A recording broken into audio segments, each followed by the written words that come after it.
انسان اچھی بات کو پھیلانا بھی صدقہ جاریہ ہے۔ خود بھی دیکھ اور دوسروں تک بھی پہنچا۔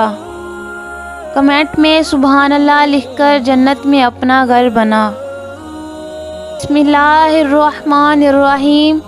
حضرت ابو ہریرہ رضی اللہ عنہ بیان کرتے ہیں، رسول اللہ صلی اللہ علیہ وسلم نے فرمایا، کیا میں تمہیں ایسا عمل بتاؤں جس کے ذریعے اللہ خطائیں معاف کر دیتا ہے اور درجات بلند کرتا ہے؟ صحابہ نے عرض کیا، کیوں نہیں اللہ کے رسول، ضرور بتائیں۔ آپ صلی اللہ علیہ وسلم نے فرمایا، ناگواری کے باوجود مکمل طور پر وضو کرنا، مساجد کی طرف زیادہ قدم چل کر جانا اور نماز کے بعد دوسری نماز کا انتظار کرنا، یہی سرحدی چھاؤنی کی حفاظت ہے۔